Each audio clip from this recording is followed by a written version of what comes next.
Destroy Humanoid.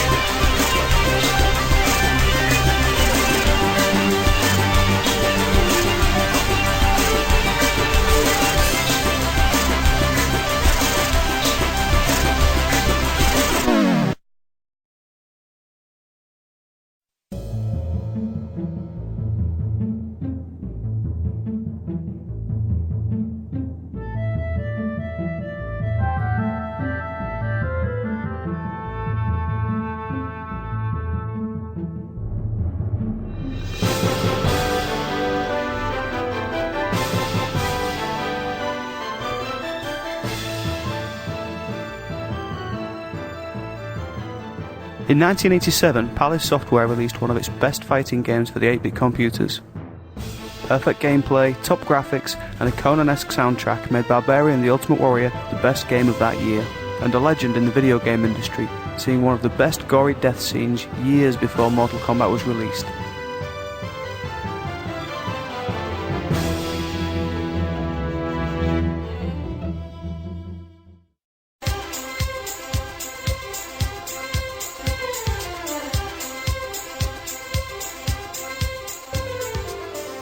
One year later, Barbarian 2 was released. Now the game changed. Instead of one-on-one fights, the game now focused in the exploration of the screens, mixed with cruel fights. But this new direction ruined the gameplay, making it hard, tedious, and boring. The Barbarian games are most remembered for their cover art, making it a unique case of the cast chosen to cover a video game is more famous than the game itself. The girl, Maria Whittaker, was a topless model for male magazines and newspapers in the UK. The Barbarian, Michael Van Wyck, was one of the most famous gladiators of the English version of American Gladiators, lasting for 7 years in the show.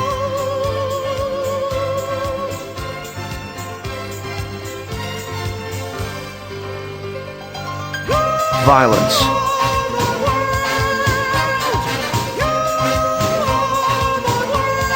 And Maria's tits.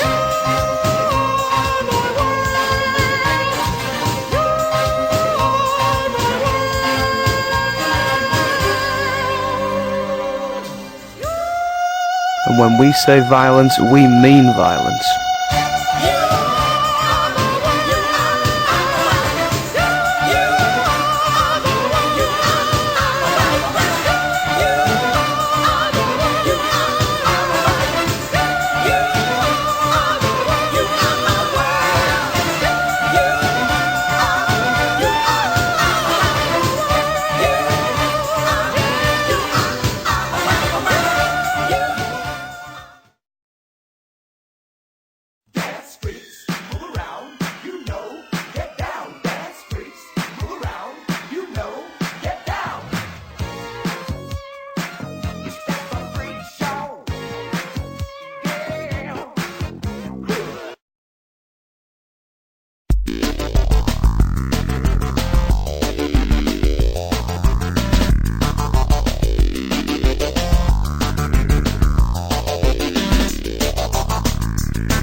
Morning, kids. It's a Pac-Man day with my crispy corn cereal coming your way.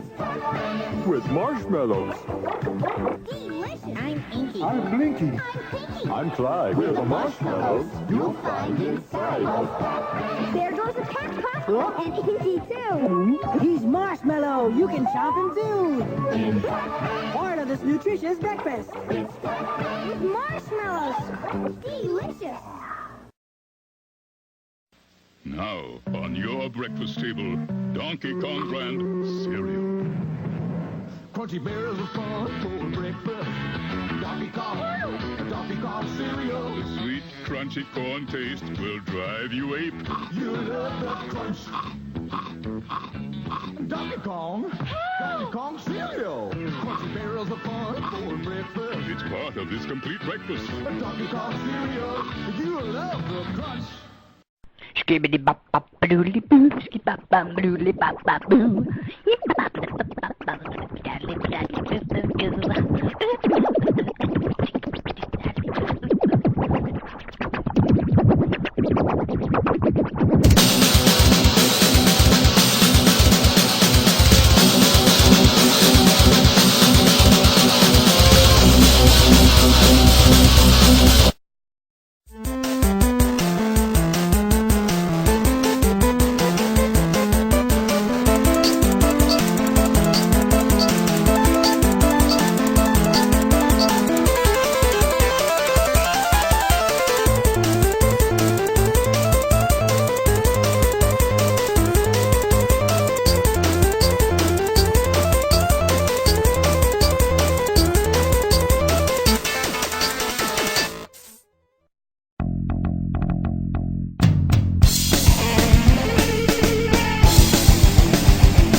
Yeah, we don't get to see Alex get killed in the Genesis version. We just get to hear our character talk about it. Obviously, that's a lot less impact. Yeah, taste my blade, bitch!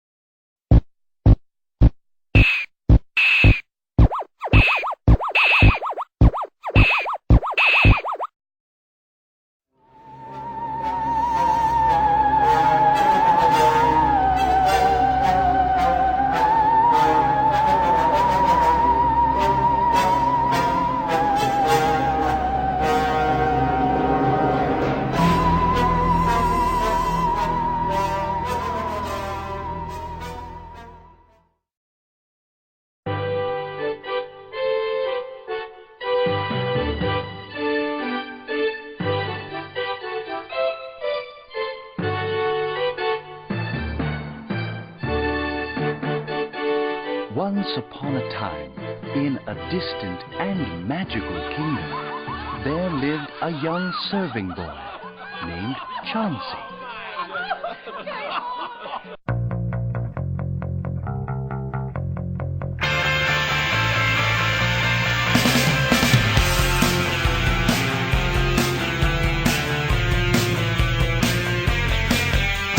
I have no home, sire. I was raised by a kind herd of wild cows. Got me a movie, I want you to know. Slicing up my eyeballs, I want you to know. Girl, it's so groovy, I want you to know. Don't know about you, but I am moon.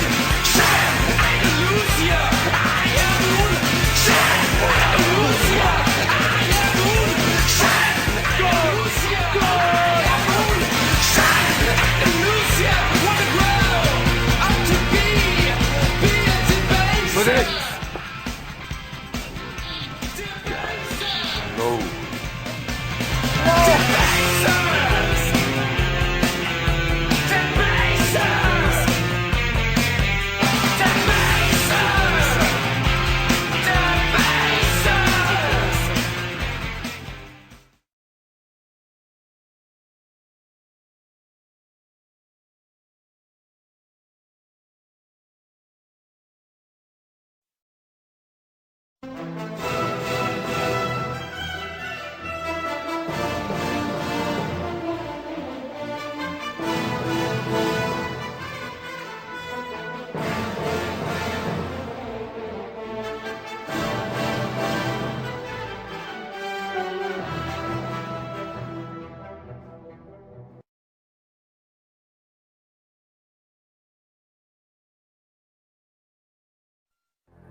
the desert, unchanged for millions of years, yet witness to a biblical prophecy come true that one day the meek shall inherit the earth.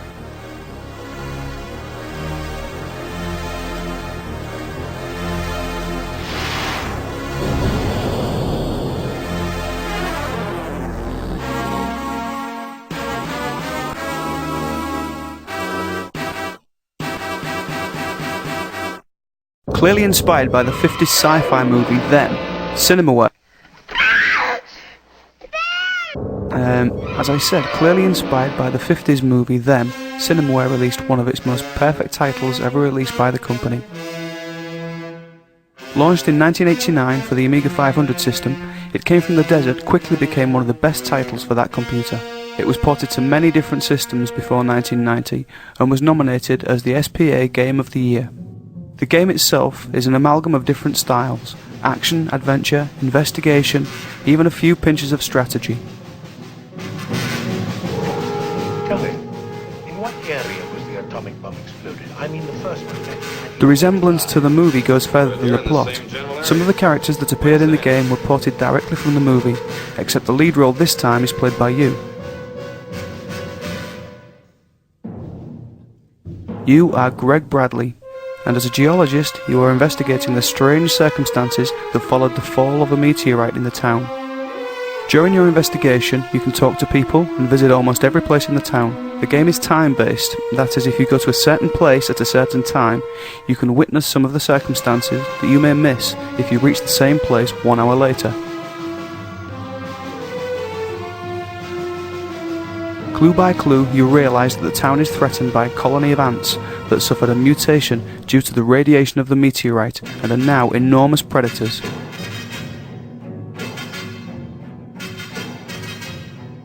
Some of the characters that you find during your investigation, or like this lovely that only comes to your house half naked, had things to say about the giant ants. You'll even have spiritual encounters, or dangerous ones that possibly put your life at risk.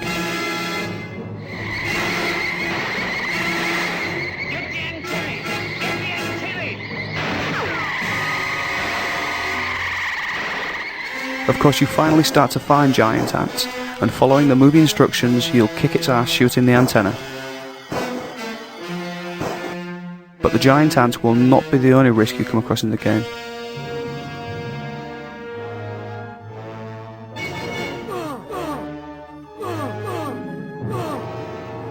Sooner or later, you'll probably find your bones laying in the hospital bed. It's very difficult to really die in the game, so instead of it, you waste your time, a very important element in this game, taking treatment during your recovery. Of course, you can skip it, escaping from the hospital, and go into one of the funniest parts of the game. Once again, Cinemaware showed that the very essence of a good game is to play a lot of different situations in one game. It Came from the Desert is one of the most clear examples of this. In the morning, you are investigating the mines north of the town, and in the evening, you are fumigating giant ants from a plane.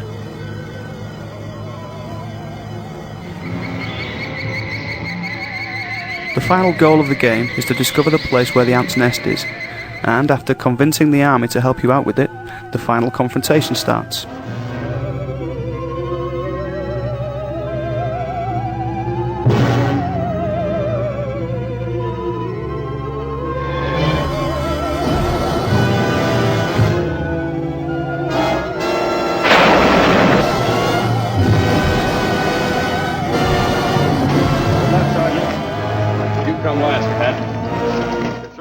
Finally, you must take care of the ant queen by yourself to avoid the reproduction of more queens that would open new nests.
Am I the only one that believes this scene inspired the one in Aliens?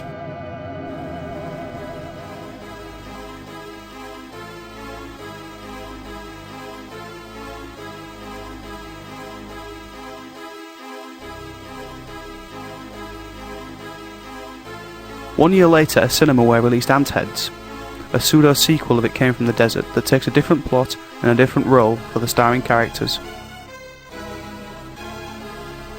But apart from a few innovations, the characters can now be possessed by the ants.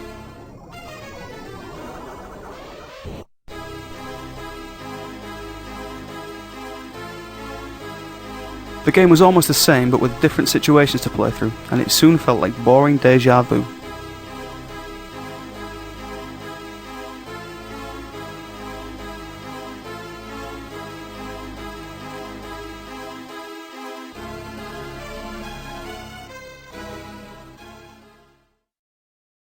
Because the game was a hit on the Amiga and the PC compatibles, it was ported to game consoles, but by changing the game system that made it so unique, they just succeeded in messing it up. This is the Mega Drive port of It Came From the Desert. The game was a rare mix of Guerrilla War and Contra. It shared some likenesses of the original version, in the scenes and the characters, but basically the game didn't work too well as an action game.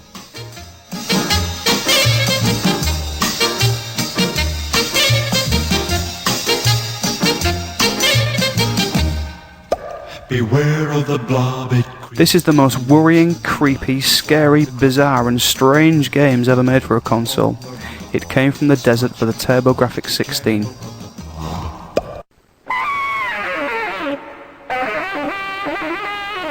Yes, it is supposed to be the same game. You ever hear rhythm changes like that, kid? Well, now you have. Now you sure have. Now listen up. You want the girl, you want knowledge, or you want strength? Now what's it gonna be? You probably want the girl, right? They usually do. This is the end, my friends. Of course, we didn't forget the other Cinemaware jewels that were released in the very early 90s, like the incredible Wings, or the TV sports series, but we prefer, in this last minute, to talk about the death and rebirth of Cinemaware.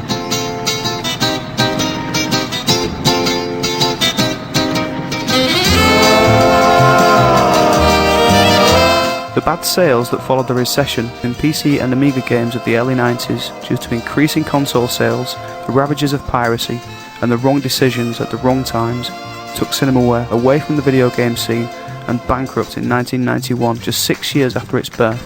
At the very beginning of the 21st century, one of the original Cinemaware owners resurrected the label and released a few classics from the company for the GBA. Over time, a new version of Defender of the Crown was released for Xbox and PS2. Nowadays, Cinemaware is giving away its old catalogue of games for free from its site www.cinemaware.com. We encourage you to visit this website if you like this 3-part series. leaps and glides and slides across the floor, right through the door and all around the wall. A splotch, a blotch, be careful of the blob. Beware of the blob, it creeps and leaps.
Yes, yes, yes.